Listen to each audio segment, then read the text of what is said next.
ওনারা একজন একজনের ভাই ব্রাদার হয়ে গিয়েছেন। আপনি কিছু কিছু জায়গায় দেখবেন যে এরা যখন প্রোগ্রামে যায় তখন কিন্তু বাংলাদেশ জিন্দাবাদ বলে না, জয় বাংলা জয় বঙ্গবন্ধু। যতই উপরে বিএনপির পোশাক ধারণ করুক না কেন, অভ্যন্তরীণভাবে সব যে আওয়ামী লীগ, আর এরা যে পরবর্তী সময় দেশকে আবার কোন পথে নিয়ে যাবে সেটা আমাদের বোঝা হয়ে গেছে। পুরান ঢাকা, আপনি হাজী সেলিমের নামটা শুনেছেন? হ্যাঁ, তালা সেলিম বলেন বা যাই বলেন, দখল সেলিম বলেন, ওনার কাজই ছিল যার যে জমি, যার বিল্ডিং, যেটাই ওনার চোখে পড়বে সেটাই ওনার। একটা কমন অভিযোগ যে জামাতের বি টিম। অনেকে অনেক কথাই বলে, তবে বি টিম না, আমরা মনে করি আমরা টিম এ। ঠিক আছে, এখন অবস্থানের দিক থেকে আমাদেরকে বি টিমের দিকে নামিয়ে ফেলা হয়েছে। জ্ঞান হওয়ার পর থেকে ফ্যামিলির সবাই বিএনপি। আমার বাবা খুব পাক্কা বিএনপি, পারিবারিক সব বিএনপি, একমাত্র আমি জাতীয় নাগরিক কমিটি থেকে এখন জাতীয় নাগরিক পার্টিতে আছি। সেক্ষেত্রে আমাদের ঘরে কিন্তু তর্ক বিতর্ক সবসময় লেগে থাকে। আমার বাবা সবসময় বলে, যা করছিস ভালো করছিস না, ফিরে আয়। ফিরে আয় মানে ফিরে আয় বিএনপিকে সমর্থক। এমনও হয়েছে, আমি ইলেকশনের দিন আমার বাবা আমাকে বলছে, ভোট দিতে যাচ্ছিস ধানের শীষে দিয়ে আসবি। আমি বললাম যে বাবা, আমি কিন্তু আর্মি কল করব। কেন? তুমি আমাকে চাপ প্রয়োগ করছো, আমি কিসে ভোট দিব তুমি কেন বলবে? আমার বাবার সঙ্গে কিন্তু আমি হাসি মুখে বলিনি, একটু রাগান্বিতভাবে বলেছিলাম। বছরের মাথার পরে যখন দেখা যাবে বিভিন্ন প্রকল্পগুলো হাতে নিয়ে বাস্তবায়ন করতে পারেনি, তখন সাধারণ জনগণ বলবে আগেই ভালো ছিলাম, এই সরকার কিছুই করেনি। তো আমার অনুরোধ থাকবে প্রধানমন্ত্রীর কাছে, আর দিনের পিছনে না লেগে আপনারা সামনের দিকে এগিয়ে যান।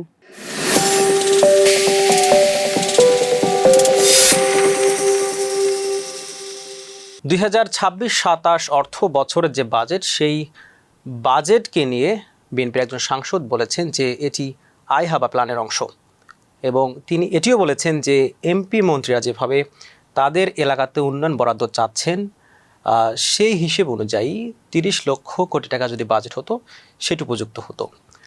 আমরা দেখছি যে বাজেট নিয়ে যারা বিরোধী দল আছেন, একই সাথে যারা সুশীল সমাজ আছেন, তারাও ক্রিটিক করছেন। সেই সাথে আমরা দেখলাম যে প্রধানমন্ত্রী তারেক রহমান তিনি চীন এবং মালয়েশিয়া সফর শেষ করে এসেছেন। সমসাময়িক আরও কিছু বিষয় নিয়ে থাকছে আজকে মিরর ক্যাফে। আমাদের সাথে বিষয় নিয়ে কথা বলার জন্য স্টুডিওতে উপস্থিত আছেন ফারজানা আহমেদ, যুগ্ম সদস্য সচিব, জাতীয় নারী শক্তি কেন্দ্রীয় কমিটি। আপনাকে মিরর ক্যাফেতে স্বাগত জানাচ্ছি। আপনাকেও ধন্যবাদ আমাকে আমন্ত্রণ জানানোর জন্য। যেমনটি বলছিলাম যে বিএনপি একজন সাংসদ গয়েশ্বরচন্দ্র রায় তিনি বলেছেন যে এটি আই হ্যাভ আ প্ল্যানের অংশ, এবং সেই সাথে তিনি আরও বলেছেন যে এটি 30 লক্ষ কোটি টাকা যদি হতো এই বাজেট, তারপর আসলে ঠিকঠাকভাবে আসলে সব কিছু হয়তো হইতো। এই যে বাজেট নিয়ে মন্তব্য, আবার অনেকে বলছেন যে এই বাজেট আসলে অনেকটাই পপুলিস্ট, আপনি কি মনে করেন? সাধারণ জনগণের ক্ষেত্রে আমি যেটা বলবো, আর বিরোধী দলের জায়গা থেকে আমি বলবো, গয়েশ্বরচন্দ্র রায় উনি যেটা উপস্থাপন করতে চাচ্ছেন 30 লক্ষ যদি হতো তাহলে মনে ভালো হতো। 30 লক্ষ কোটি টাকা, 30 লক্ষ কোটি টাকা, কিন্তু এখানে 9 লক্ষ যেটা হয়েছে, আপনার 9,38,000 কোটি টাকা। তো উনি চাচ্ছেন যে এটা যেন আরো বেশি হলে ভালো হতো। আরো বেশি হলে তো এটা জনগণের উপরে চাপটা প্রয়োগ হয় আমার দৃষ্টিকোণ থেকে। না, এখানে যেটা বলেছেন যে এমপি মন্ত্রীরা যেভাবে চাচ্ছেন, মানে দেখা যাচ্ছে এমপি মন্ত্রীরা তারা দাঁড়াচ্ছেন এবং একের পর এক তাদের যে দাবি দেওয়া সেগুলো নিয়ে কথা বলছেন, সেই হিসেব অনুযায়ী উনি বলছেন। একই সাথে পপুলিস্টের যে কথাটা বলা হচ্ছে, মানে এইটিকে আপনি কিভাবে দেখেন? মন্ত্রী মিনিস্টার ওনারা চাইবেই যে যত বেশি বাজেটটা বেশি হবে, ততই আমি বলবো যে তাদের ঘরে সেই টাকাগুলো যাবে, যে রাজস্ব খাতে চলে গেলে সেটা দেখা যাবে সেভাবে তারা এটা ব্যয় করার চেষ্টা করবে। তুলে ধরবে একরকম, চাইবে 10 টাকা, খরচ করবে 1 টাকা, 9 টাকা তাদের কাছে চলে যাবে। বিগত সময়গুলোর মধ্যে আমরা এই রকমই দেখে এসেছি, এবং বর্তমানে আমরা দেখছি যে এরকমই একটা কিছু ওনারা চাচ্ছেন, যে বাজেটটা যেন এটা বাস্তবায়িত হয় যেটা ওনারা তুলে ধরেছেন। এই প্রসঙ্গে আমরা দেখলাম যে সরকার বলেছে যে বাজেটের যে অর্থের যোগান সেটি হচ্ছে প্রায় 64% তারা এনবিআর থেকে নেবে। আমার প্রশ্ন হচ্ছে, আমাদের যে এনবিআর আছে, মানে তারা কি আদৌ সক্ষম কিনা? না, আদৌ সক্ষম না। আপনি জানেন এবং অনেকেই জানে যে এমবিআর গুলো আছে, ওনারা চাচ্ছেন না যে এভাবে বাজেটটা ওনারা নিতে চাইলেও দেবে না, কারণ যে আমাদের বাজেট যে সংস্কার সেটা কিন্তু এখনো হয়নি, না হওয়ার কারণে ওনারা এটা পাবেন না। এছাড়াও সরকার বলছে যে অভ্যন্তরীণ যে ব্যাংক আছে সেখান থেকে তারা ঋণ নেবে, পাশাপাশি বৈদেশিক যে ঋণ সেটিও নেবে। এটা আসলে কতটুকু মানে সম্ভব? অভ্যন্তরীণ ব্যাংকের কথাই যদি বলি, আমরা তো দেখছি এখন যে ব্যাংকগুলোর যে অবস্থা একদম ভঙ্গুর অবস্থা। এই ব্যাপারে বলব যে অভ্যন্তরীণ ব্যাংকগুলো তো একেবারে ওরা এটাকে একেবারে লুফে নিবে এবং দেখা যাবে যে সাধারণ জনগণদেরকে ওরা যতটা না সহায়তা করবে লোন দেওয়ার ক্ষেত্রে, তারা এই সরকারকে ওরা অগ্রিম যেচে গিয়েই বলবে যে আমরা আপনাদেরকে লোন দিতে চাইছি। আর এতে আমি বলবো যে এটা হচ্ছে অভ্যন্তরীণের ক্ষেত্রে। আর বাহ্যিক যেটা বৈদেশিক ক্ষেত্রে ওনারা তো দেবেন না। আমি বলেছি যে ওই আমাদের যে বাজেট সংস্কার হয়নি বলেই ওনারা আবেদন জানিয়েছেন, কিন্তু এটা ওনারাও দিবেন না। ধরে নিলাম যে অর্থের যে যোগান, মানে সরকার যে কথা বলছে যে 9,38,000 পুরোপুরি তারা ম্যানেজ করতে পেরেছে, মানে এর বাস্তবায়ন কি সম্ভব? মানে রাজনৈতিক সংস্কৃতির কথাই যদি আমি বলি, আমাদের যে রাজনীতিবিদ আছে, আমাদের যে আমলা আছে, আমাদের যে ঠিকাদার আছে, মানে তারা কি সৎ? মোটেও সৎ না, মোটেও সৎ নাই। মনে করে যে না এই বাজেটটা এভাবে ওরা বাস্তবায়িত যদি করে নিয়ে আসে, যেহেতু জুলাইয়ের 1 তারিখ থেকে এটা শুরু হয়ে যাবে এবং আগামী বছর জুন মাসের 30 তারিখে এটা সমাপ্তি ঘটবে 1 বছরের জন্য। প্রতি বছরই যখন বাজেটটা হয় তখন মনে করে যে আমরা এই বাজেটটা একেবারে এমন একটা বাজেট করেছি যেটা দেশের জন্য ভালো। আসলে দেশের জন্য ভালো না, যে বা যারা এই বাজেটটা তুলে ধরে 1 বছরের জন্য, তারা নিজেদের পেট ভরার জন্য বাজেটটা এইভাবে তৈরি করে আমি মনে করি। আমরা দেখলাম যে সাম্প্রতিক সময়ে পুশিনের মতো যে ঘটনাগুলো সেগুলো ঘটছে। ভারত ক্লেম করছে যে বাংলাদেশের অনেক নাগরিক ভারতে আছে। আমার প্রশ্ন হচ্ছে যে যদি ভারতের থেকেও যায়, মানে বাংলাদেশের নাগরিক, মানে আন্তর্জাতিক একটা আইন আছে, সেটি মেনটেন করে তো তারা বাংলাদেশে পাঠাতে পারে, মানে পুশিন কেন করতে হবে অন্যভাবে? এই যে ব্যাপারটা, এটাকে কীভাবে দেখেন? ভারত সরকার কি অন্য কোনো চাপ বা রাজনৈতিক চাপ সৃষ্টি করার জন্য এমনটি করছে কিনা? চাপ সৃষ্টির জন্য এই পুশিনের ঘটনাটা ঘটাচ্ছেন ওনারা। যারা আছে ভারতে এতটা বছর ধরে, সেখানে তারা ওখানকার বাসিন্দা হয়ে আছেন এবং তাদেরকে এখন এই বিগত ফ্যাসিস্ট সরকার ওখানে যাওয়ার পরে এমন একটা চাপ প্রয়োগ করছে। আপনারা সবাই লক্ষ্য করেছেন 24শে গণঅভ্যুত্থানের পরপরই যখন ভালো করে দেশটা দাঁড়াতেও পারেনি, বন্যা শুরু হয়ে গেছিল। এই বন্যা কিন্তু এমনি হয়নি। আমরা সবাই জানি যে এই বন্যার যে ওখানে যে একটা বাঁধ, সেটা খুলে ফেলার কারণেই যে দেখা গিয়েছে চতুর্দিকে সবাই একেবারে বন্যার ভিতরে, বন্যার কবলে পড়ে গিয়েছিল। তারা সবসময় চাচ্ছে যেন বাংলাদেশ মাথা চারা দিয়ে উঠতে না পারে। তাদের পদতলেই যেন দীর্ঘ 54টা বছর যেভাবে দেশ চলছিল সেভাবেই যেন চলে। এর জন্য তারা কিন্তু থেমে নেই। আমরা মনে করছি যে না, ফ্যাসিস্ট খুনি হাসিনা দেশে নেই, কিন্তু তার যে ছত্রছায়ায় যারা ছিল, বিশেষ করে আমলা যারা আছেন, ওরা কিন্তু গুপ্ত আকারে কাজ করে যাচ্ছেন আমাদের দেশকে ধ্বংস করার জন্য, আমাদের দেশকে তাদের পদতলে নিয়ে যাওয়ার জন্য। আপনি বলছিলেন যে চাপ প্রয়োগের ব্যাপারটি এখানে আছে, মানে মনে করেন কি না যে সরকার যেহেতু, মানে মনে হচ্ছে একটু যে ভারত ঘেঁষা না হয়ে চীন বা মালয়েশিয়া বা অন্যদিকে যাচ্ছে, মানে এই কারণেও কি আসলে ভারত চাপ সৃষ্টি করছে বলে আপনি মনে করেন? ওনারা তো কারণ অনেক কিছুই ধরে নেবেন, কিন্তু আমরা দেখেছি যে আমাদের প্রধানমন্ত্রী জনাব তারেক রহমান, উনি প্রথমেই সাদরভাবে আমন্ত্রিত হয়ে উনি মালয়েশিয়া, তারপর চীনে সফর সমাপ্ত করেছেন। তো ভারত চেয়েছিল যে তাদের সঙ্গে যেন প্রথম সাক্ষাৎটা হয়, কিন্তু জনাব তারেক রহমান, ওনাকে অসংখ্য ধন্যবাদ বলবো আমি আমার জায়গা থেকে, যে উনি ওইখানে প্রথমে যাননি যেখানে ফ্যাসিস্ট খুনি হাসিনা বাস করছে। সরকার পুশিন বন্ধ করতে এখন পর্যন্ত চোখে পড়ার মতো কিছু করেছে কিনা? এখন পর্যন্ত তো আমরা দেখছি না। তবে বর্ডারের কাছে আমার একটা জিনিস দেখে খুব ভালো লাগলো, যে আমাদের বর্ডারে যে সেনা ভাইরা আছে তারা কিন্তু চোখে চোখ মিলিয়ে বলছে যে তারা আর মেনে নিবে না যেভাবে। এবং আপনি কিছু কিছু ভিডিওতে এমনও দেখতে পাবেন, ছোট ছোট বাচ্চারা গাছের উপর উঠে দেখছে যে ষড়যন্ত্রের জালটা কিভাবে বোনা হচ্ছে বা এদিকে আক্রমণ করার জন্য কোনো প্ল্যানিং করছে কিনা। বাচ্চারা পর্যন্ত প্রস্তুত আছে এবং লুঙ্গি পরা যে আমাদের কাকা যারা আছেন বা গ্রামবাসী আছেন, তারাও কিন্তু দৌড় দিয়ে যাচ্ছেন। তারা এটুকু মনে করছেন না যে আমি এগিয়ে গেলে আমাকে কিন্তু গুলি করা হবে। আমরা একটু ধর্ষণ প্রসঙ্গে আসতে চাই। আমরা দেখলাম যে ধর্ষণের যে বিচার সেটি কড়াকড়ি করা হবে বলা হচ্ছে। একই সাথে সরকার তারাও বলছে যে এ ধরনের ঘটনা ঘটলে আসলে খুব দ্রুত বিচার করা হবে। এরপরেও আসলে ধর্ষণের মতো ঘটনাগুলো ঘটেই চলেছে কেন? বিকৃত মস্তিষ্কের কিছু মানুষ আমাদের মধ্যে, মানুষরূপী মানুষ, ওরা আসলে মানুষরূপে জন্ম নিয়েছে, আদৌ তারা মানুষ না। এবং তাদের যে বিকৃত মনুষ্যত্ব নিয়ে ওরা, অনেকে বলবেন যে ভুলে যায় যে তাদের ঘরেও কিন্তু মা বোন আছে এবং এটা আরো ধীরে ধীরে অতিক্রম করছে। আমরা শুনেছি বাংলাদেশের মধ্যে এমন কিছু মাদকদ্রব্য এসেছে যেগুলো নাকি সেবন করার পরে শুধু ধর্ষণই করছে না, যতক্ষণ পর্যন্ত যাকে ধর্ষণ করছে তাকে টুকরো টুকরো না করছে, তাকে মাটিতে পুঁতে না দিচ্ছে। আমরা চাইবো, সরকারের কাছে অনুরোধ করব, অন্তত এই যে মাদকগুলো যেখান থেকে আমাদের বাংলাদেশে আসছে এগুলো যেন বন্ধ করা হয়। এবং এগুলো যদি বন্ধ করা হয় এবং যে বিকৃত মনুষ্যত্বের মানুষগুলো আছে এগুলোকে যখনই শনাক্ত করা হবে যে না সে ধর্ষণ করেছে, তার জন্য একটা কার্যদিবস বাধ্যতামূলক থাকবে এবং তাকে যেন জনসমক্ষে যেন ফাঁসিটা দেওয়া হয়। তাহলে হবে কি, পরবর্তী সময় যে বা যারাই পরবর্তী সময় ধর্ষণ করার মন মানসিকতা নিয়ে এগোবে তারা অন্তত একবার না হলেও শতবার ভাববে যে আমার কিন্তু পরিণতি ফাঁসি। আপনি বলছিলেন যে জনসমক্ষে ফাঁসি দেওয়ার কথা, মানে এরকম বিধান তো আসলে সরকারের যে আইন সেখানে তো নাই, মানে তাহলে এটা কিভাবে সম্ভব হবে? আইনের জন্য জনগণ না, জনগণের জন্য আইন। আমাকে প্রথমে ভাবতে হবে যে আমি যে দেশের বাসিন্দা সেই দেশের সুবিধার্থে আইন হওয়া উচিত। এটার জন্য আমি মনে করি যে এরকম কিছু যদি করা হয় সিস্টেম, তাহলে অবশ্যই অবশ্যই এগুলো বন্ধ হবে। সেক্ষেত্রে তো আসলে শরিয়া আইনে তাহলে বিকল্প এখানে নাই।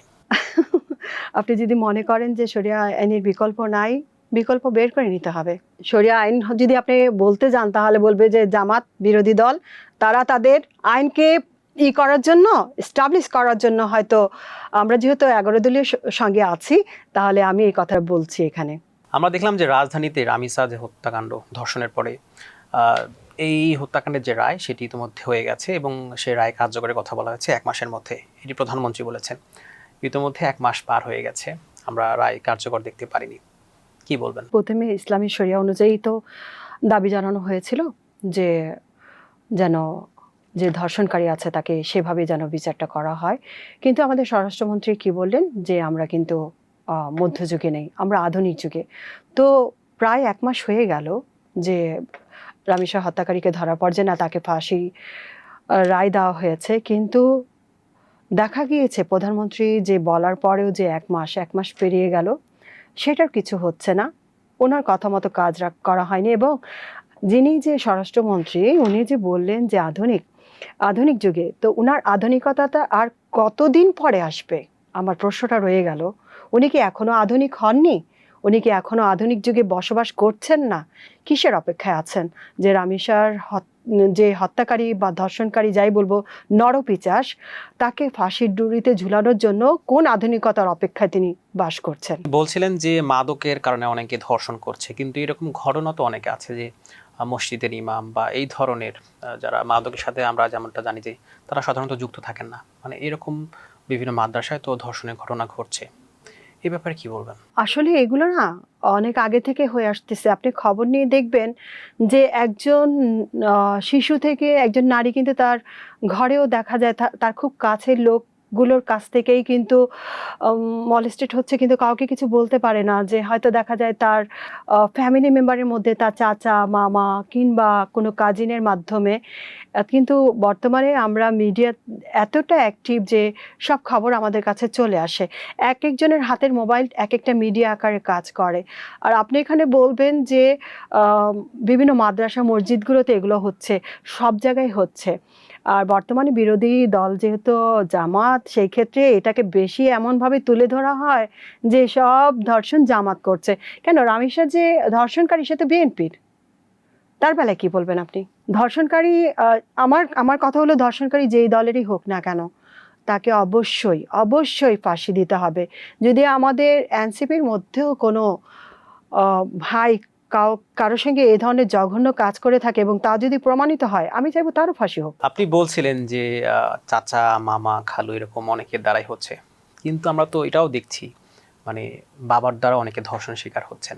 মানে একজন মেয়ে, মানে তাকে পৃথিবীতে যে এনেছেন, মানে তিনিও এটার বাইরে যেতে পারছেন না, এই সমাজ নিয়ে আপনি কি বলবেন? ওই যে বললাম না, বিকৃত মস্তিষ্ক নিয়ে কিছু মানুষ রূপে অমানুষ আছে।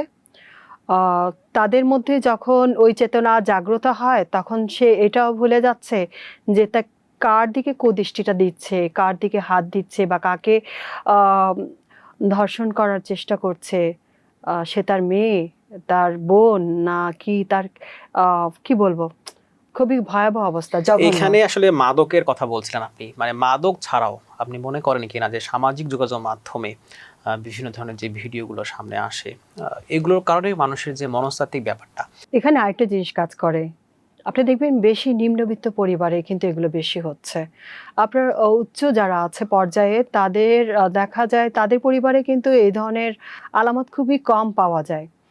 আর নিম্ন পরিবারে, মধ্যবিত্ত পরিবারে যারা আছে এই সমস্ত পরিবারে এতটা দেখা যায় যে একই পরিবারে বাবা মা ভাই বোন খুব স্বল্প একটা জায়গায় সবাই একই পরিবারে খুব গাদাগাদি করে বসবাস করে। আর সেক্ষেত্রে যেটা আপনি বলবেন যে একজন বাবা যেটা করছে, একেবারে নিম্ন যারা আছে শ্রেণীতে, একজন রিক্সা চালক হতে পারে বা দিনমজুর, সে হয়তো এমন তার সন্তানের সঙ্গে করছে বা করেছে। আপনি বলছিলেন যে নিম্ন শ্রেণীর, কিন্তু এমনটা তো হইতে পারে যারা উচ্চ শ্রেণীর তারা করছে অথচ সেগুলো মিডিয়াতে আসছে না। উচ্চ পর্যায়টা আমাদের কানে খুব কম আসে, ধামাচাপা পড়ে টাকার জন্য।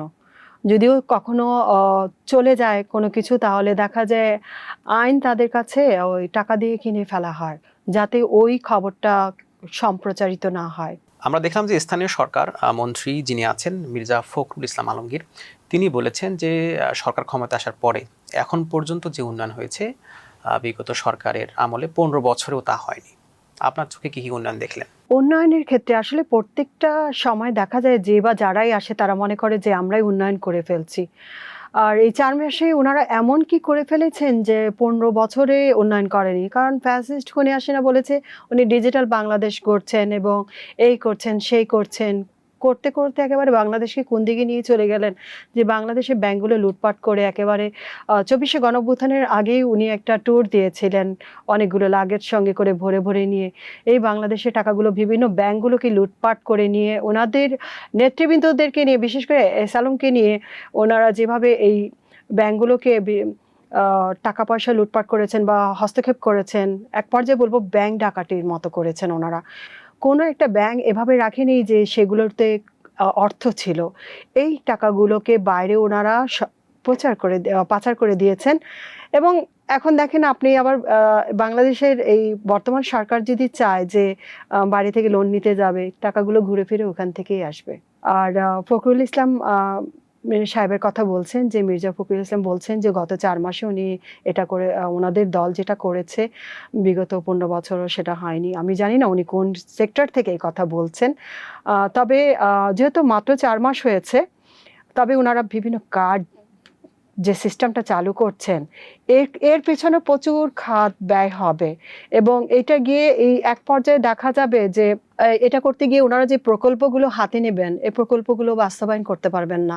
অর্থের ঘাটতি পড়বে এবং এই অর্থের ঘাটতির পরে যে সিচুয়েশনটা দাঁড়াবে, ওনারা এখন এটা বলছেন তো আর 8 মাস মানে বাজেট শুরু হওয়ার পরে মাত্র 4 মাস গেল, তো কয়েকদিন পরে 1 তারিখ থেকে শুরু হয়ে 1 বছর, সেই 1 বছরের মাথার পরে যখন দেখা যাবে বিভিন্ন প্রকল্পগুলো হাতে নিয়ে বাস্তবায়ন করতে পারেনি, তখন সাধারণ জনগণ বলবে আগেই ভালো ছিলাম, এই সরকার কিছুই করেনি।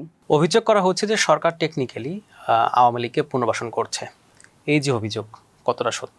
100% সত্য বলবো আমি এই কারণেই যে এখন চোরে চোরে মাস্তুতো ভাই, আমি বলবো এই ক্ষেত্রে যারা আড়ালে ছিল, যাদের যে ব্ল্যাক মানি আমরা যেটা বলি, তাদের কাছে তো অনেক অর্থ, এই যে অর্থগুলো লুটপাট করেছে, বাইরেও গিয়েছে এবং তাদের বস্তায় বস্তায় টাকা কোথায় কোথায় আছে তারাই বলতে পারবে। তো তারা একটু আড়ালে ছিল, এখন জনসমক্ষে এসে কি বলবো, ওনারা একজন একজনের ভাই ব্রাদার হয়ে গিয়েছেন।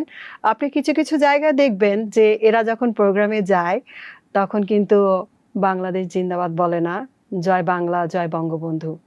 যতই উপরে বিএনপির পোশাক ধারণ করুক না কেন অভ্যন্তরীণভাবে, সব যে আওয়ামী লীগ, আর এরা যে পরবর্তী সময়ে দেশকে আবার কোন পথে নিয়ে যাবে সেটা আমাদের বোঝা হয়ে গেছে। তবে আমি প্রধানমন্ত্রীকে আবেদন জানাবো যে আপনারা যাই করবেন ভেবেচিন্তে, কারণ 24শে গণঅভ্যুত্থানের পর আপনাদেরকে একটা সুযোগ আপনারা পেয়েছেন, যদিও আমরা বলি ইঞ্জিনিয়ারিং এর মাধ্যমে আপনারা এসেছেন, এটা অবশ্যই 100% সত্যি কথা। ইঞ্জিনিয়ারিং মাধ্যমে আপনারা আছেন, তো সেক্ষেত্রে যে দেশটা 24শে গণঅভ্যুত্থানের পর আমরা যেভাবে চেয়েছিলাম রক্ষা করব স্বাধীনতা, যেটা 54 বছর আগেও একটা স্বাধীনতা হয়ে গিয়েছিল, কিন্তু আমরা পরাধীন অবস্থায় ছিলাম ভারতের কাছে। আর সেই ভারত থেকে আমরা সরে দাঁড়ানোর জন্য যে 24শে গণঅভ্যুত্থানে আবার যে বাংলাদেশের ছাত্র জনতারা জাগ্রত হয়ে এই যে নতুন একটা বাংলাদেশ নিয়ে আসলো, তো আমরা চেয়েছিলাম যে ইলেকশনের মাধ্যমে আমরা যেন সঠিকভাবে নির্বাচনের মাধ্যমে যেন আমার দেশের প্রধানমন্ত্রী যেন আমরা নির্বাচিত করতে পারি। তো এখানে যে ইঞ্জিনিয়ারিংটা হয়েছে তার ফলে আমরা বলবো যে তারেক রহমান এসেছেন, উনি এমন একজন পিতামাতার সন্তান যাকে আমি মনে প্রাণে সম্মান করেছি এবং এখনো করি, এবং জন্মের মানে আমার জীবনের শেষ মুহূর্ত পর্যন্ত করব, কারণ ওনারা সম্মানের উপযুক্ত। তো তারেক রহমানকে বলবো যে যেই বাংলাদেশকে আপনার হাতে তুলে দেওয়া হয়েছে, সেই বাংলাদেশকে আপনি ফ্যাসিস্টদের আপনাদের দলে নিয়ে যেভাবে এগুচ্ছেন, এবং সেই পথে যদি আপনারাও যান তাহলে আপনাকেও সেই পথে যেতে হবে যেখানে খুনি হাসিনা চলে গিয়েছে। সরকার নিজেকে শক্তিশালী করতে যারা বিরোধী মতের আছে, বিশেষ করে জামাত, মানে তাদের লোকজনের প্রতিষ্ঠানগুলো তারা বন্ধ করতে চায় বা দখল করতে চায় তাদের লোকজনকে দিয়ে, এমন একটি অভিযোগ করা হচ্ছে। এক্ষেত্রে বলবো যে এটা খুবই জঘন্যতম কাজ করা হচ্ছে। প্রথমে ইসলামী ব্যাংকের বেলায় বলবো, সেটাতে হস্তক্ষেপ করা হচ্ছে এবং 8 দিনের পেছনে উঠে পড়ে লেগেছে কোন হসপিটালে মারা যান, আর যতগুলো শিশু প্রাণ চলে গিয়েছে আমরা সবাই মর্মাহত তার জন্য।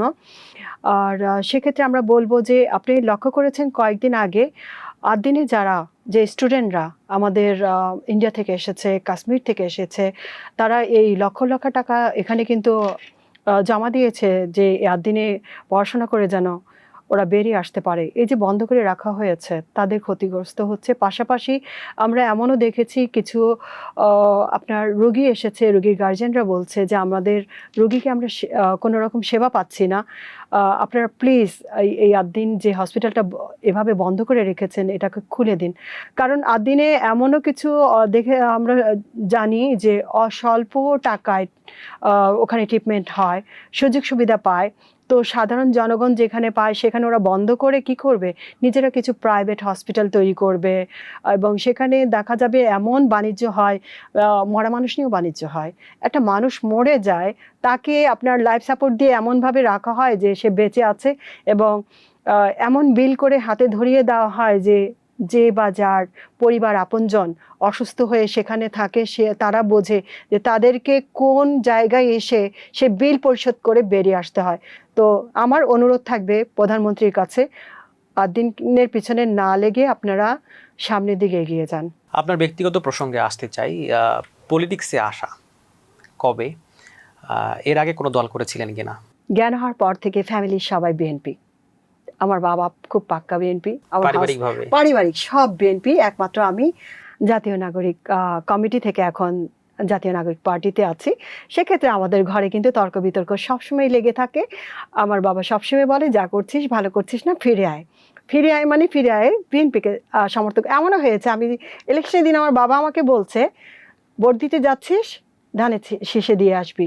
আমি বললাম যে বাবা আমি কিন্তু আর্মি কল করব। কেন? তুমি আমাকে চাপ প্রয়োগ করছো, আমি কিসে ভোট দিব তুমি কেন বলবে? আমার বাবার সঙ্গে কিন্তু আমি হাসি মুখে বলিনি, একটু রাগান্বিতভাবে বলেছিলাম। এখন আপনি বলবেন যে আমি কিন্তু ওই যে কিছুক্ষণ আগে একটা কথা বললাম না, আমাদের যে আপসীন নেত্রী ছিলেন আমার খুব প্রিয়, কি বলবো, আমার খুব ইচ্ছে ছিল যে ওনাকে কাছে গিয়ে যেন একবার জড়িয়ে ধরি, সেইটা আমার আদৌ পূর্ণ হয়নি, তার আগে উনি চলে গিয়েছেন। তবে মহান আল্লাহ যেন ওনাকে বেস্ট নসিব করেন। এবং বাবার কাছ থেকে জিয়াউর রহমান সম্বন্ধে যতখানি শুনেছি বিএনপি সমর্থনে ছিলাম, কিন্তু এই যে গত 17টা বছর বিএনপির অনেক নেতাকর্মীরা কিন্তু নির্যাতিত হয়েছে, এবং শুধু তারা না, তাদের পরিবার পরিজন সবাই হয়েছে।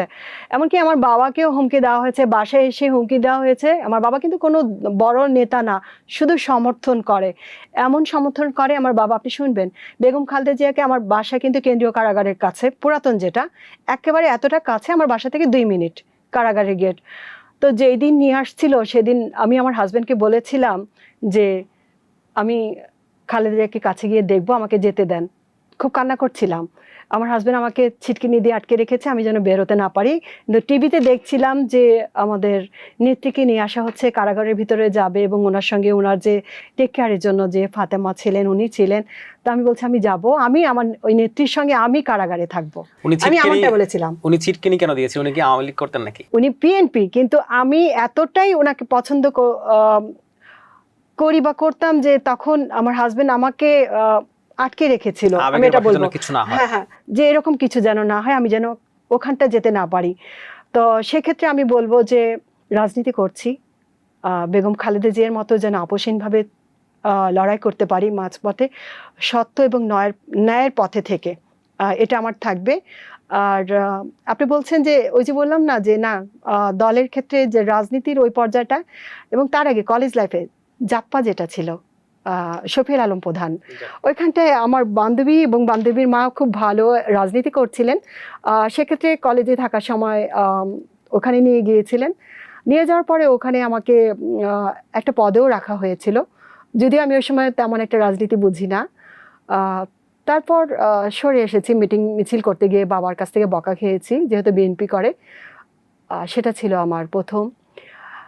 আর আপনার এই যে এই রাজনীতিতে এইভাবে আসা, এটা হওয়ার পর গণঅভ্যুত্থানের তো সেই সময়টা আমরা দেখেছি যে অনেক নারীরাই সামনে ছিলেন।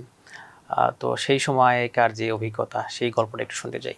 সেই সময়ের অভিজ্ঞতা বলবো যে আমি এমন একটা জায়গায় ছিলাম, সেখানে আওয়ামী লীগের একেবারে বলা যায় যে পুরান ঢাকা, আপনি হাজী সেলিমের নামটা শুনেছেন?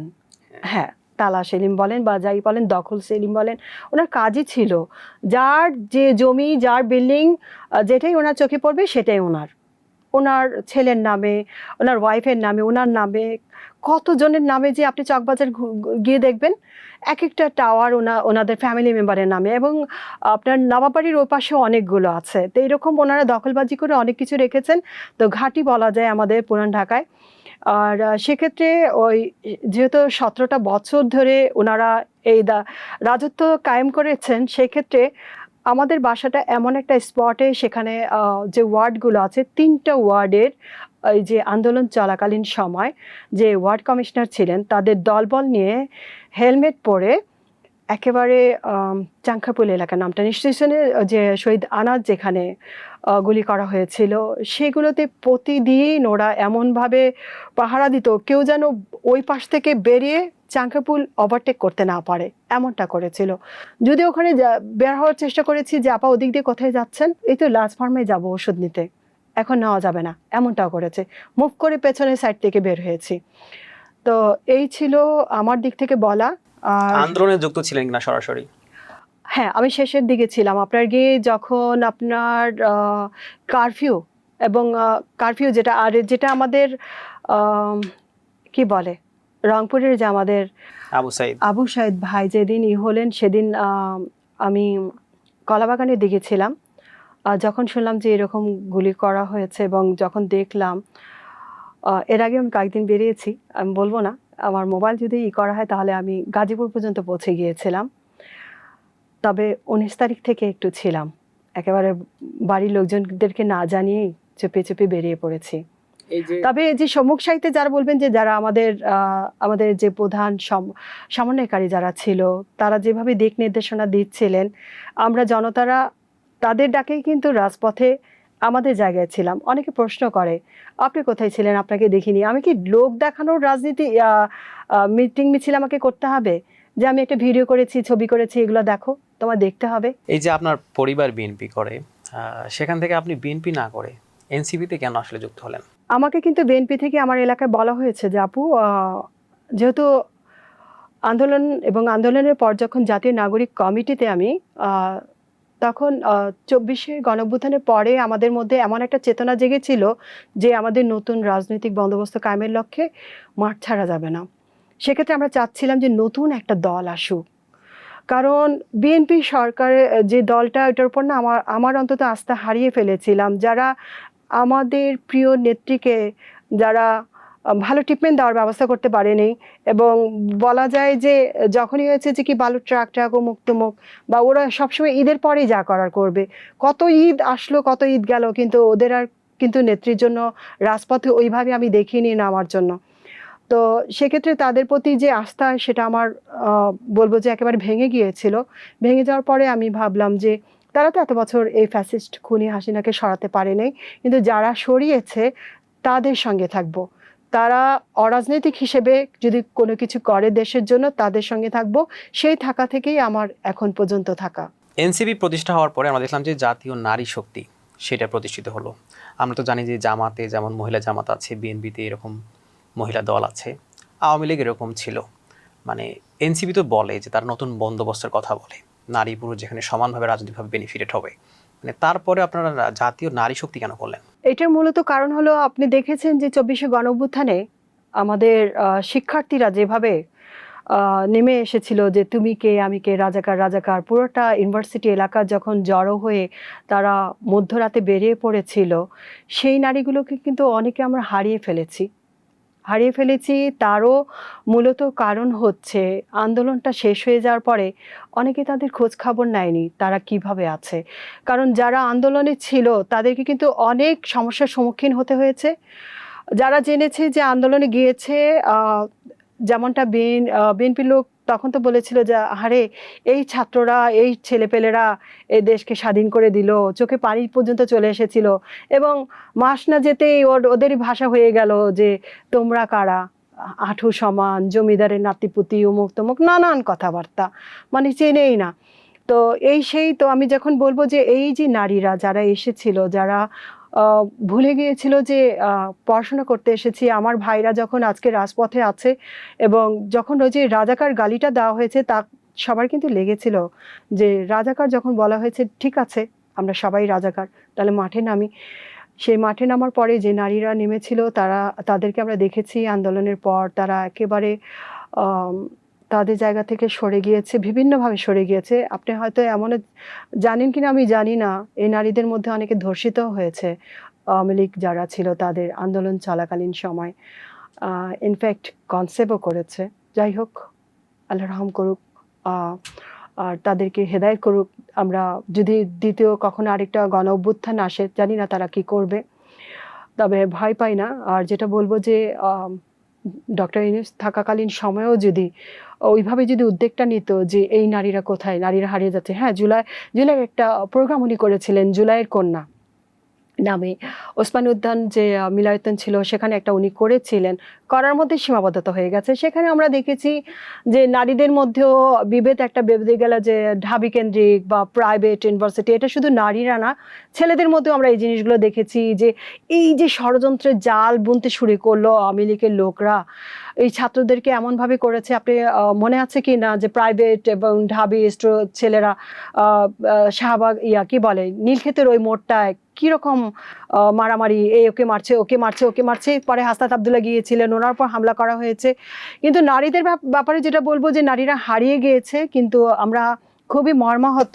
তাদেরকে এক করতে আপনারা জাতীয় নারী শক্তিটা করেছি, তাদেরকে খুঁজে খুঁজে আমরা নিয়ে আসবো। শুধু ওই নারীরা না, যেই নারীরা মনে করেন আন্দোলনে ছিল না, রান্নাঘরে রান্না করছে, আমরা অন্তত শুধু ঢাকা জেলায় না 64টা জেলা থেকে আমরা চাইবো প্রত্যেকটা নারী যারা খুন্তি দিয়ে রান্না করছে তাদের ওই খুন্তি রান্না শেষ করেও যেন রাজপথে নেমে আসে দেশের জন্য। এই ক্ষেত্রে আপনারা যে কথাটা বলেন যে নারী এবং পুরুষের রাজনৈতিক যে যোগ্যতা, মানে এটি আসলে রাজনৈতিক যোগ্যতায় বিবেচনা করা হবে, শুধুমাত্র নারী বলে তাকে আলাদা করা হবে না।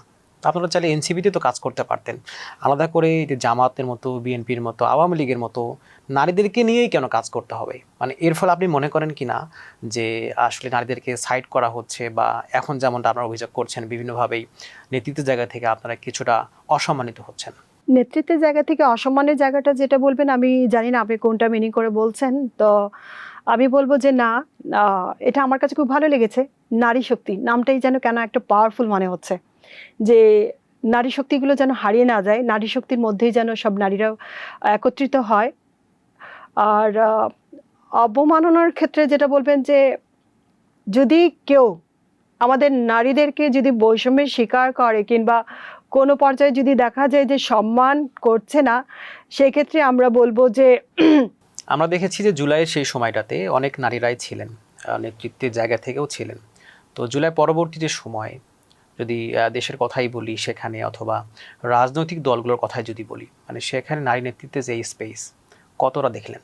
সম্মানের ক্ষেত্রে আমি বলবো যে সংসদে একটা ঘটনা ঘটে গিয়েছে। আপনি বিএনপির এক নেতা মাথায় টুপি পরে যেভাবে কথাগুলো বলেছিলেন যে পর্দার ভেতরে থাকা, এই যে অসম্মানটা করলেন যে আমরা তো এপাশে আমাদের নারীদেরকে দেখতে পাচ্ছি, তা আপনারা আড়ালে ওখানে কারা আছেন আপনাদেরকে দেখতে পাচ্ছি না, এই যে অট্টহাসির মতো একটা কথাবার্তা বললেন, এটা বলবো যে আমি একটু অসম্মান করা হয়েছে। আর আরেকটা জিনিস আমি বলতে চাচ্ছি যে বিএনপি যেটা করেছে যে ওনাদের ৫০ জন নারীর ভেতরে দেখা গিয়েছে প্রায় ৩৬ জনকে যে সুযোগটা দিয়েছেন, বিরোধী দলে যে আপনার ১৩ জন আছে তাদেরকে সেই সুযোগটা দেয়নি। সেক্ষেত্রে আমি বলব আমাদের নারীরা বৈষম্যের শিকার হয়েছে। এবং আপনি বলছিলেন যে সংসদে যখন মনিরুল ইসলাম তিনি যখন বলছিলেন যে কে আসে কে যায় আসলে বোঝা যায় না, মানে আমরা দেখলাম যে সেই সময় যারা নারী ছিলেন সেখানে তারাও অনেকে টেবিল চাপড়িয়েছেন এবং তাদের মাথায়ও হিজাব ছিল। মানে এই যে নারী হয়ে নারী ব্যাপারে যখন কেউ মন্তব্য করে সেটাকে এনজয় করা যে ব্যাপারটা, মানে এটাকে আপনি কিভাবে দেখেন? এটা তো খুবই খারাপ জঘন্য কাজ হয়েছে। একজন নারী হয়ে একজন নারীকে অপমান করা হচ্ছে। সেই সময় উনি টেবিল চাপকে দিয়ে যে বাহবা দিয়েছেন, এটা আমি বলব খুবই জঘন্য এবং লজ্জাজনক কাজ উনি করেছেন। কারণ এটা আমরা আশা করিনি ওই লোকটা এইভাবে কথা বলবেন।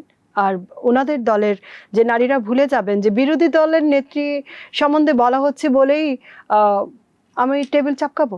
এখানে আপনি দেশের কথা বলছিলেন বা সংসদের কথা বলছিলেন, কিন্তু রাজনৈতিক দলের মধ্যে মানে নারীর জায়গাটা কোথায়? মানে আমরা যদি সরাসরি বলি এরকম করে, আমরা দেখতে পাই মিছিল মিটিং হলে অবশ্যই তাকে সামনে রাখা হয়, বিশেষ করে নারীদেরকে, যেন প্রোটেকশনটা ঠিকঠাক থাকে। কিন্তু পরবর্তীতে নেতৃত্বের জায়গা থেকে যদি বলি, আসলে সে অর্থে আমরা দেখতে পাই না। এই ব্যাপারে কি বলবেন? অন্যান্য দলে কি করছে আমি জানি না, তবে আমাদের জাতীয় নাগরিক পার্টি এনসিপি নারীদেরকে এগিয়ে নিয়ে যাচ্ছেন। এর মধ্যে অলরেডি আমরা যেটা বলবো আমাদের নারী শক্তির ২ জন নারী কিন্তু এখন এমপি। আর তাছাড়া এর বাইরে আমাদের মনিরা শারমিন আপু আছেন, যথেষ্ট ভালো কাজ করছেন। উনি আমাদের আহ্বায়ক এবং বাকি ২ জন যে আমাদের এমপি উনি আমাদের সদস্য সচিব এবং সংগঠক হিসেবে আছেন আমাদের কমিটিতে। তো মনিরা শারমিন আপু খুব সুন্দরভাবে কাজ করছেন এবং এগিয়ে নিয়ে যাচ্ছেন। ওনাদের স্কুল একটা উনি আলাদাভাবে কাজ করছেন এবং গত পরশুদিন উনি বরিশাল গিয়েছিলেন এটা নিয়ে কাজ করতে এবং সেখানে উনি যে প্রজেক্টটা এই যে কাজ করছেন খুবই ভালো কাজ করছেন এবং এভাবে আমি মনে করি যে নারীরা এগিয়ে যাবে। আমরা দেখলাম যে বিজয়নগরে 11 দলীয় জোটের যে সমাবেশ ছিল সেইখানে নারীদের সামনে বসাকে কেন্দ্র করে, বিশেষ করে স্টেজের সামনে আপনি একটি পোস্ট শেয়ার করেছেন এবং লিখেছেন সেখানে যে বেটাগিরি মুর্দাবাদ। এটি কি কোনো স্যাটায়ার ছিল কিনা? হ্যাঁ, আমি এরকম একটা পোস্ট দিয়েছিলাম কারণ সেদিনের প্রোগ্রামের সময় যে ছবি একটা নিয়ে সবাই যেভাবে পোস্ট দিচ্ছিল, বিশেষ করে কমেন্টগুলো খুবই খারাপ ছিল। আমরা দেখেছি নারীরা পুরুষরা তো করছেই, নারীরাও করছে, খুবই বাজে মন্তব্য করছে এবং এক পর্যায়ে আমি ওই পোস্টটা দিয়ে বেটাগিরি মুর্দাবাদ বলেছিলাম। তা এই ক্ষেত্রে এই জন্যই বলেছিলাম সেই চিন্তাধারা থেকে যদি এরকম চিন্তাধারা আসে যে হ্যাঁ 11 দলের নেত্রী যারা আছেন নেতারা তাদের পদতলে আমাদেরকে অবস্থান দিয়েছেন, সেক্ষেত্রে মুর্দাবাদ আমি অবশ্যই বলবো। আর পরবর্তী সময়ে আমি আরেকটা যেটা পোস্ট করেছি আমাদের মনিরা শারমিন আপুই পোস্ট করেছিলেন, সেটা দিয়ে যে আজকে যারা এখানে অবস্থান করছে তারাই আমাদের আগামীর নেত্রী। তো উনি ওনার দৃষ্টিকোণ থেকে আসলে প্রত্যেকটা জিনিস যার দৃষ্টিভঙ্গি থেকে যে যেভাবে দেখে সে ওইভাবেই কিন্তু উপস্থাপন করবে।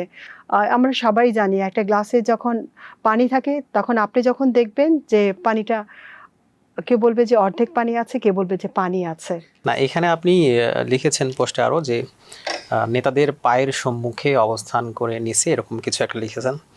মানে সেখানে আসলে আপনি যদি দেখেন, মানে সামনের সারির কথা যদি আমি বলি, সব কিন্তু 11 দলের শীর্ষ নেতারা আছে। মানে আপনারা যদি বসতেও চাইতেন তাদের হয়তো মানে পরের সারিতেই বসতে হতো, কারণ আপনি যদি নেতৃত্ব কোরামটা চিন্তা করেন, নেতৃত্ব স্থানীয়, সেক্ষেত্রে কিন্তু পরে বসতেন। মানে তখনও কিন্তু এরকম কথা হয়তো আসতো যে নারীদেরকে পেছনেই রাখা হচ্ছে। মানে এরকম মনে করেন কিনা? এক্ষেত্রে আমি বলবো যেহেতু মিডিয়া বা আমাদের বিপক্ষে যারা গিয়ে কথা বলে বা বলবে তাদের মুখ বন্ধ করার জন্য আমি 11 দলীয় যা নেতৃবৃন্দরা আছেন তাদেরকে বলবো, দৃষ্টি আকর্ষণ করব, পরবর্তী সময়ে আমাদের নারী নেত্রীরা যখনই প্রোগ্রামে বসবে আপনারা অন্তত যেন তাদেরকে প্রশ্নবিদ্ধ হতে না হয় বা আপনাদের কে অবমাননা যেন আপনাদেরও না করা হয়, কারণ কান টানলে মাথা মাথা আসে। তো তো আমাদেরকে করা মানে আপনাদেরকেও করছে, যেহেতু আমরা আপনাদেরই বোন। সেক্ষেত্রে বলবো যে আপনারা আমাদের বসার স্থানটা ওইভাবে না করে দর্শক সারিতে যেন আমরা প্রথমে বসতে পারি, সেটা ওইভাবে করে ফেললে ভালো। আমরা বলিনি আমাদেরকে স্টেজের উপরে নিয়ে আমাদের আপনাদের পাশে বসান কিংবা আপনাদের পেছনে বসান, যেখানেই বসাবেন কথা উঠে আসবে। তো ওইভাবে বসালে ভালো হয়, অন্তত দর্শকের সারির প্রথম দিকে, তাহলে মনে হয় দৃষ্টিগোচর হবে না। এনসিপি প্রসঙ্গে আসতে চাই, সেটি হচ্ছে আমরা দেখছি এনসিপিতে এখন যারা আছেন মানে একটা কমন অভিযোগ যে জামাতের বি টিম, মানে আপনি এনসিপিতে একজন নেতৃত্ব পর্যায়ে থেকে মানে এই জিনিসটা মানে কিভাবে দেখেন? অনেকে অনেক কথাই বলে, তবে বি টিম না, আমরা মনে করি আমরা টিম এ। ঠিক আছে, এখন অবস্থানের দিক থেকে আমাদেরকে বি টিমের দিকে নামিয়ে ফেলা হয়েছে। আর আমরা বলবো কি, গণ অভ্যুত্থানে যারা সবার সহযোগিতাই তো হয়েছে, শুধু বলবো না এনসিপিতে যারা আছে তারাই গণ অভ্যুত্থানে ছিল এবং তারাই নাম্বার ওয়ান, সবাই। ছাত্র জনতার মধ্যে সব দলীয় লোকও ছিল, বিএনপিরও ছিল। আর কিন্তু শীর্ষস্থানীয় যারা তারা কিন্তু ছিলেন না, তারা কিন্তু একসময় বলেও ফেলেছিলেন যে আমরা কিন্তু নেই বা আমরা এগুলোর মধ্যে নেই। আপনি দেখবেন ওই ভিডিওটাও আছে। তবে ছাত্রদের মধ্যে যাদেরকে আমরা দেখেছি তারা আবার পরবর্তী সময় বিএনপি সরকার আসার পরে তাদের যে কি বলে ছাত্র দল, যুব দল, এগুলোতে চলে গিয়েছে। এই ক্ষেত্রে আমি বলবো যে জিয়াউর রহমান যখন ছিলেন তখন ওই যে বিভিন্ন দল থেকে কিন্তু ওনার দলে যে চলে এসেছিল, সেটা ওই যে মুসলিম লীগ থেকেও এসেছিল বা বিভিন্ন ইউনিয়ন থেকে এসেই কিন্তু সংগঠনটা এগিয়ে নিয়ে গিয়েছিল। কিন্তু আমাদের এনসিপির মধ্যে যখন দেখা যাচ্ছে যে বিভিন্ন দল থেকে বা শিবির থেকে আসতেছে, তখন কিন্তু প্রশ্নবিদ্ধ হচ্ছে। আপনি এমনও আমাদের নাহিদ ইসলাম ভাই বলেছেন যে যারা দেখা গিয়েছে যে 24শে গণঅভ্যুত্থানে কোনো রকম কাউকে আন্দোলনের সময় কোনো হত্যাকাণ্ডে জড়িত ছিল না, গণহত্যায় জড়িত ছিল না, তারা যদি স্বেচ্ছায় আসে তাদের জন্য আমাদের দুয়ার খোলা আছে এনসিপির বসন্তে। তো সেটাকেও অনেকে বলেছে যে দেখেছো যে এখন এনসিপি 24শে গণঅভ্যুত্থানে যারা ছিল তারাই আবার আওয়ামী লীগকে আবার পুনর্বাসন করছে। কিন্তু তারাও কিন্তু তাদের যে ছায়া, ছত্রছায়ার ভিতর থেকে কিন্তু তারাও কিন্তু আন্দোলনে তাদের নেত্রী বা নেতাদের বিরুদ্ধে গিয়ে কিন্তু রাজপথে ছিল অনেকে। কিন্তু অনেকে দেখা গিয়েছে ট্যাগ দিয়ে দেওয়া হয়েছে আওয়ামী লীগ বা এই সেই। অনেকে দেখা গিয়েছে যে কোনো আমি তো ওইরকম কোনো পদ পদবিও ছিল না, আমাকে কিন্তু আওয়ামী লীগ কেন ট্যাগ দেওয়া হয়েছে।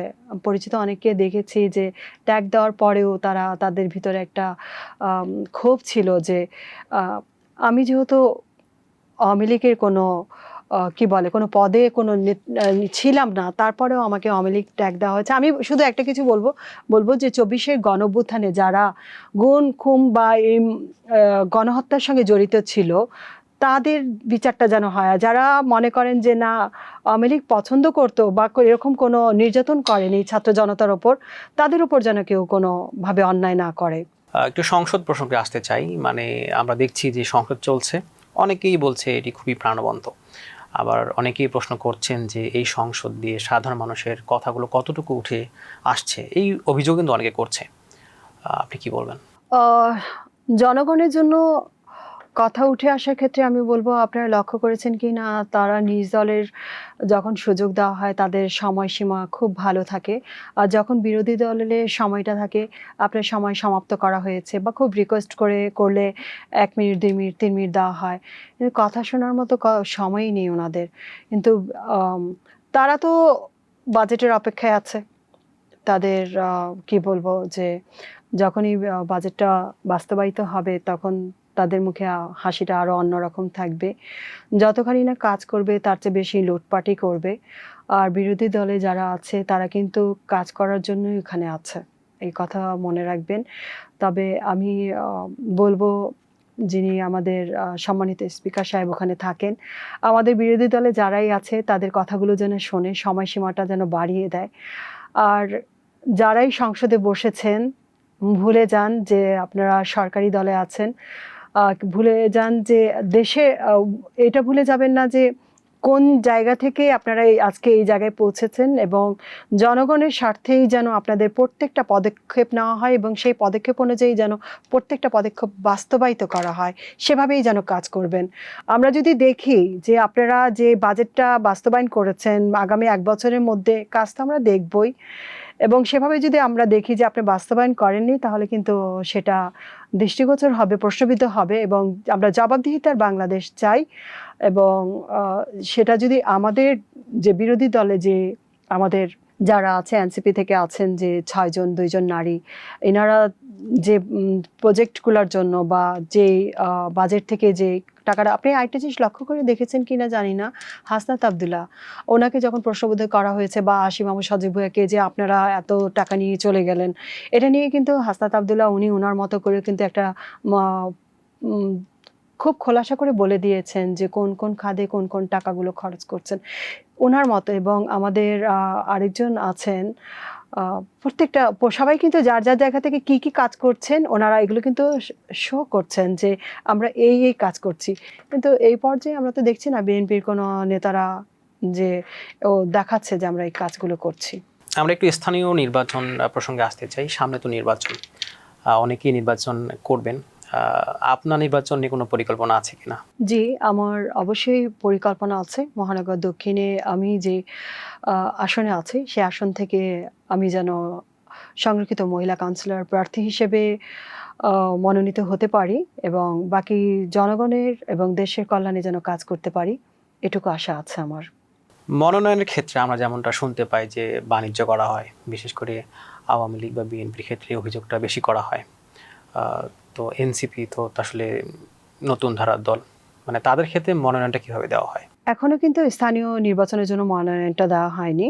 আর যখন দেওয়া হবে আমরা আশা করি যে ওনারা যারা যেই জায়গায় উপযুক্ত, তারা যখন মনে করবে যে না আমার এই প্রার্থীটা তার নির্বাচনী এলাকার জন্য উপযুক্ত, তাকে ওইভাবে সুযোগটা দেবেন। ইনশাআল্লাহ সেই সুযোগটা দেওয়ার পরেই ওনারা যদি আমাদের উপর বিশ্বাস রাখেন তাহলে আমরা এগিয়ে যেতে পারবো।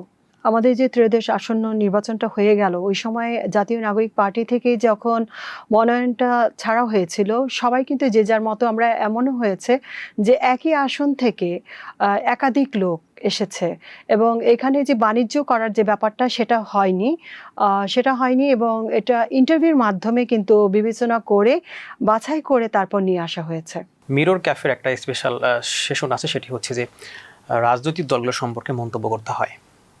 প্রথমেই বিএনপি, পজিটিভ এবং নেগেটিভ। বিএনপির পজিটিভ আমি বলবো যে যেহেতু অনেকগুলো প্রকল্পই ওনারা হাতে নিয়েছেন, ওনাদের জন্য শুভকামনা রইল। হ্যাঁ, আর নেগেটিভভাবে আমি যেটা বলবো যে ওনাদের দলের যে যারা উচ্চ পর্যায়ে আছে তারা না, যারা মাঠ পর্যায়ে নেতৃবৃন্দরা আছে ওনারা খুব বেশি দুর্নীতি করছে, চাঁদাবাজি করছে এবং এক একজনের বাসায় গিয়ে গুম করা বা খুন করার জন্য ওনারা বাসায় হামলা করছে।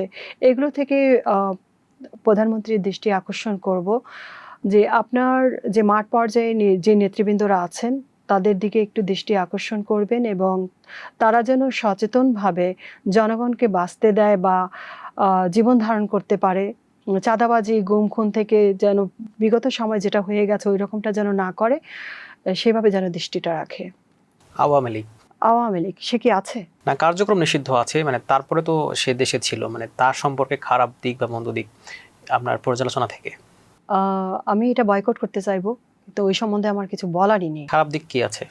খারাপ তো বলার একেবারে কি বলবো, একেবারে 54 বছর ধরে বাপ দাদার সম্পত্তি মনে করে ওর বাবা যেটা করে গেল আপনার দেশ স্বাধীন হওয়ার পরে, নিজে তো দেশে যুদ্ধের সময় ছিলই না, একেবারে নবাব সিরাজউদ্দৌলার মতো গিয়ে একেবারে স্বেচ্ছায় গিয়ে পাকিস্তানে কারাতে গিয়ে কারাবন্দী হয়ে গেল একেবারে শাওয়ার টাওয়ার নিয়ে। কিন্তু দেশটা বা জাতিটা কিভাবে এগোবে, যে কে দেশে এই যুদ্ধটা অব্যাহত রাখবে সেভাবে কোনো দিক নির্দেশনা কিন্তু দেওয়া হয়নি বা উনি দিয়ে যাননি। কিন্তু জিয়াউর রহমানকে স্যালুট জানাই যে উনি কিন্তু ওই সময় ওনার দিক থেকে এবং যারা ওই সময় আর্মি সেক্টরে ছিলেন সবাই কিন্তু এবং সাধারণ জনগণ গ্রামাঞ্চলে যাদের বয়স কিন্তু দেখা গিয়েছে যে অল্প স্বল্প তারাও কিন্তু ওই সময় যুদ্ধে ছিল। এবং কেন ছিল? কারণ ওই সময় যে নারীদের উপরে মা বোনদের উপর যে নির্যাতনটা করা হয়েছিল সেটার জন্য অনেকে জাগ্রত হয়েছিল যে আমাদের এই দেশটাকে স্বাধীন করতে হবে। জামাতের পজিটিভ এবং নেগেটিভ। জামাত এমন একটা দল যে দলে দেখা যায় যে তারা তাদের নেতৃবৃন্দর আম, কেউ অসুস্থ হলে বা কেউ কারাবন্দী হলে শুধু তার খোঁজ খবরই রাখে না, আহ, তাদের পরিবার পরিজনের খোঁজ খবর রাখা বা সংসারটা কিভাবে চলছে, এই যে কেয়ার, এই কেয়ারগুলো ওনারা খুব ভালোভাবে করেন এবং ওনাদের রাজনৈতিক করার সিস্টেমটাই যেন কেমন অন্য রকম, যে চালিয়ে নিয়ে যেতে পারেন নেতাকর্মীদের। নেগেটিভ কি আছে? নেগেটিভ আমরা যেটা বলবো যে মুখে মানে বলা হয় যে আম, নারীদেরকে ওনারা সম্মান দিচ্ছেন, কিন্তু আদৌ কি দিচ্ছেন? মানে অনেকে যেমনটা অভিযোগ করেন যে নারীদেরকে দ্বিতীয় নাগরিক ভাবেন তারা, ব্যাপারটা এরকম কিনা? যদিও ওনাদের প্রধান কিন্তু বলে যে না আমরা সম্মান দিচ্ছি, তবে যদি এরকম ওনাদের মন মানসিকতা থাকে যে না ওনারা দ্বিতীয় নাগরিক হিসেবে মনে করেন, তবে অবজেকশন আছে। তবে আমি চাইবো যেন দ্বিতীয় নাগরিক না, প্রথম নাগরিকের মধ্যেই যেন নারীকে রাখা হয়, সেই সম্মানটা যেন দেওয়া হয়। কারণ নারী এমন একজন নারী, নারী যেটা বলা হয় মা জাতি, এবং মায়ের পদতলেই কিন্তু সন্তানের বেস্ট, এটা আমরা জানি। যদিও বেস্ট তো বেস্ট, তারপরও বলা হয়েছে, মহান আল্লাহ তাআলা বলেছেন যে ওনার পরে নবী করিম সাল্লাল্লাহু আলাইহি ওয়াসাল্লামের পরে মাকে, মায়ের পদতলেই বেহেশতের কথা বলা হয়। তো আমরা সেই নারী জাতি এবং মা জাতি, ওই আমাদেরকে যেন ওই সম্মানটা দেওয়া হয়। আমরা এমনও জানি যে এই যে বেহেশত যখন যাওয়া হবে তার চাবি কিন্তু আমাদের মা ফাতেমা রাদিয়াল্লাহু তাআলার কাছে। এনসিপির পজিটিভ এবং নেগেটিভ। পজিটিভ যেটা বলবো, নতুন রাজনৈতিক বন্দোবস্ত কায়েমের লক্ষ্যে এগিয়ে যাচ্ছেন, খুবই ভালো লাগছে। আর অতি দ্রুত যেন সামনের দিকে এগোতে পারে সেই প্রচেষ্টা চালিয়ে যাচ্ছে।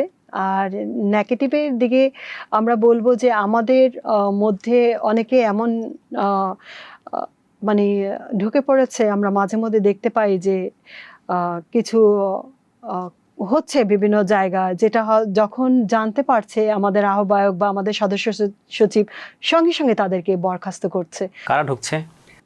কারা ঢুকছে? যারা লোভী, যারা রাজনীতির নামে রাজনীতি করতে এসে নিজ নীতি করার মধ্যে ব্যস্ত হয়ে পড়ছে, এনসিপিকে ধ্বংস করার জন্য এমন ভাবে সক্রিয়ভাবে ওরা ইনভলভ হয়ে পড়েছিল যে দেখা গিয়েছে যে তারা ভালো করতে গিয়ে মন্দটাই করতে চেয়েছে। তো সেক্ষেত্রে আমাদের আহ্বায়ক সদস্য সচিব পদক্ষেপ নিয়েছেন এবং তাদেরকে বহিষ্কৃত করেছেন। মানে এনসিপি বসন্তের সুযোগেও কিছু মানে সুবিধাভোগী মানুষ ঢুকে পড়েছেই তো? না না, এখন না, এনসিপি বসন্তের আগে আগে হয়েছিল। তো তখন ওই ভালো দিকের মধ্যে মন্দটায় যে ঢুকে পড়েছিল, আমি বললাম যে অনেকে নিয়ে নিয়েছিল যে আসছে যখন থাকুক আমাদের সঙ্গে, কিন্তু পরে যখন জানতে পেরেছে যে না তারা আসলে তাদের সুবিধার্থে দলের ক্ষতি করার জন্য আছে, তখন বহিষ্কৃত করা হয়েছে। সরকার তো সরকারের মতো করে এগোচ্ছে, বিরোধী দল তারাও ঠিকঠাক ফাংশন করতে পারছে না, অনেকে অভিযোগ করছেন। সবকিছু মিলে আসলে বাংলাদেশ কোন দিকে এগোচ্ছে কি বলবেন? আমরা আশা এখনো রাখছি যে বাংলাদেশ যেন স্বনির্ভর বাংলাদেশের দিকে এগোয়। আর সেই বাংলাদেশে যেন আমাদের জুলাই সনদটা যেন বাস্তবায়িত হয় এবং আমাদের হাদি ভাইয়ের বিচারটা যেন হয়, এবং ২৪শে গণ অভ্যুত্থানে যতগুলো শহীদ আমরা হারিয়েছি তাদের পরিবার পরিজন তারা জানে যে তারা কি হারিয়েছে। প্রত্যেকটা শহীদের গণহত্যার শুধু সেটাই না, ২৪শে গণ অভ্যুত্থান না, শাপলা চত্বরে হত্যা বলেন, তারপর বিডিআরের গণহত্যা বলেন, আরও অনেক গুম খুন ওনারা যা যা করেছেন, প্রত্যেকটা হত্যার বিচার যেন এই বিএনপি সরকার যেন অনতিবিলম্বে বাস্তবায়ন করে এবং বাংলাদেশের মাটিতে এনে যেন ফাঁসির ডুরিতে ঝুলানো হয়, সেটা আবেদন থাকবে।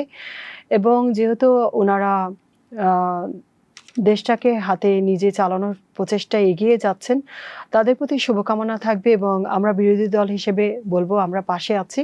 কিন্তু যদি কখনো মনে হয় যে তারা দেশের ভালো করতে গিয়ে মন্দটা বেশি করছে, তাহলে আরেকটা জুলাই অভ্যুত্থান আমরা অংশগ্রহণ মানে রাজপথে নেমে আসবো ইনশাল্লাহ।